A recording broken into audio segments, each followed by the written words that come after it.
Yo yo yo, c'est Popular Friend, j'espère que vous allez bien. Bienvenue dans cette nouvelle vidéo. Aujourd'hui, je vais vous montrer comment j'ai retouché cette image and every step as usual. Yo yo yo, I hope you're doing great. I'm about to show y'all each step that I've been through to retouch this image. So let's dive into it and let's go. Ok, donc là pour commencer, j'ai dupliqué mon calque et je vais commencer par utiliser l'outil tampon de duplication ou ouais, je pense que c'est l'outil tampon de duplication pour nettoyer les petites imperfections as usual. Si vous avez l'habitude de regarder mes vidéos, vous verrez que j'applique toujours le même procédé. So I'm telling y'all that I always start by cleaning the background and each element in the background that is distracting to the image. I'm gonna go ahead and use the clone stamp tool to get them out and to try to have something really neat and really clean. So this is what I'm doing using the clone stamp tool. So I'm just taking my time to take them out and to have something really clean. As you can notice, sometimes I have some difficulties to get some stuff done. So I just sometimes when it's hard for me to do, I just leave it as it is and I go back later to do it. I don't try to force it. As you see, I'm trying to do it, but nothing is working out. So I think I'm just gonna let it like this and go work somewhere else, and I'm gonna come back later just to finish it. Yeah. So donc là, je vais faire la fréquence des séparations, frequency separation, et je vais commencer à nettoyer les imperfections sur son corps, notamment les petits boutons qu'elle a sur son corps. Donc actuellement, je suis sur le calque.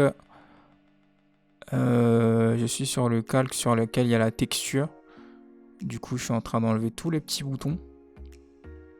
So as you can see, I've done the frequency separation. And actually, I'm using the clone stamp tool just to take all the blemishes out. And currently, I'm on the texture layer. The texture layer of the frequency separation. So I'm just taking out all the blemishes on her face, her body, everywhere. And I'm just doing it cautiously, you know. And right now, I'm working on the color layer. Donc là, je suis sur le calque de couleur. Étant donné que là, il n'y a pas énormément de texture, c'est principalement de la couleur. Et là, je viens de changer encore. Donc, vous pouvez le voir, la fréquence de séparation, c'est vraiment des allers-retours. Donc, il y a pas en vrai, il n'y a pas une méthodologie précise en fait. Il faut juste utiliser l'outil et faire des allers-retours entre le calque de la texture et le calque de la couleur. Donc voilà. On continue tranquillement. Comme je vous l'ai dit, la retouche, c'est toujours une question de patience. So, we keep cloning, keep doing it step by step, and we just trust the process. Never rush your retouching. Don't rush it. Just take your time, do it step by step. Always step by step. It might seem crazy, but yeah, actually, it is what it is. You need to take your time. And right now, I'm just doing the dodge and burn. So I'm about to work on the dodge and burn and just reveal some details. More specifically, right now, I'm working on the bags under her eyes.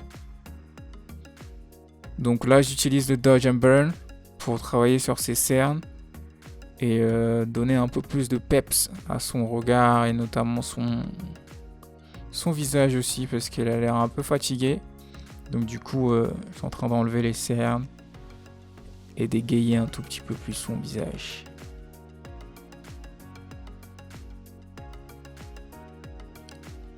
So yeah, comme vous pouvez le voir, j'ai l'habitude de zoomer et de dézoomer dans l'image. Parce qu'en zoomant, du coup, ça me permet de vraiment travailler à l'échelle macro. Travailler délicatement, y aller tout doucement, mais à chaque fois que je dézoome pour visualiser ce que je suis en train de faire, parce que si je fais mes retouches en étant complètement zoomé, des fois en fait tu te rends pas compte de ce que tu es en train de faire étant donné que tu es en train de travailler sur une zone spécifique.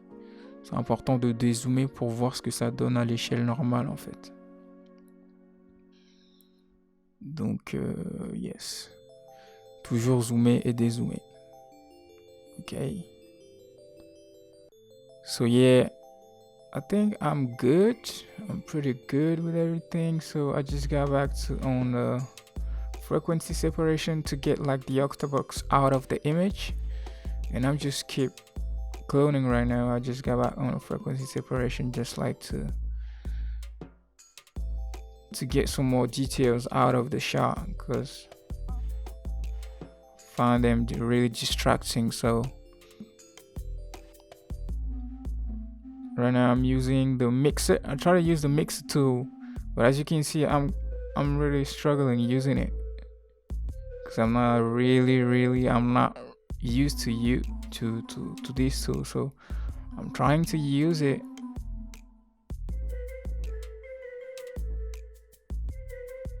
I don't know, maybe it's working right now.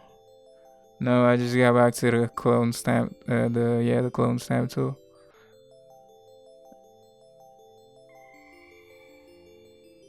Any ideas? The healing brush, sorry. I'm tired, man. And I just keep doing it. Donc là, comme vous pouvez le voir, du coup, je continue de nettoyer mon arrière-plan. Donc je nettoie actuellement là où j'avais ma lumière qui était placée vraiment au-dessus de la modèle. Donc je l'ai enlevé de l'image finale. Et aussi il y avait un compteur qui n'avait rien à faire là d'ailleurs. Donc du coup je l'ai aussi enlevé. Donc comme vous pouvez le voir, donc du coup là je suis revenu sur cette zone. Tout à l'heure je galérais vraiment pour travailler sur cette zone. Donc n'hésitez surtout pas si vous avez des difficultés à aller travailler sur autre chose. Et comme ça quand vous allez revenir, vous allez avoir plus de recul et y aller tranquillement. Donc là, je suis de retour sur le Dodge and Burn. Et là je vais vraiment finaliser son regard et la lumière sur son visage et tout son corps. So actually I'm back doing the Dodge and Burn, and right now actually I'm doing a curve adjustment layer. I'm using a curve adjustment layer just like to give some more pop into the image. And I also use a level. So I'm just bringing some more details out. And I think that after that I'm gonna do like the sharpening. I'm almost done. Donc comme vous pouvez le voir, j'ai bientôt terminé. Donc j'ai utilisé une courbe d'ajustement pour donner un peu plus de détails. Et là actuellement je suis en train d'accentuer l'image, donner plus de netteté. Et là je viens de rajouter du bruit. Et donc voilà l'image terminée. Donc comme vous pouvez le voir, c'est vraiment settle. C'est vraiment léger, vous voyez. C'est presque l'image que j'avais déjà pris dans ma caméra. So as you can see, the image is quite the same as the raw files. Just a settle retouching, you know. So thanks for watching, and don't forget to subscribe, like, and share. Thank you. Bye.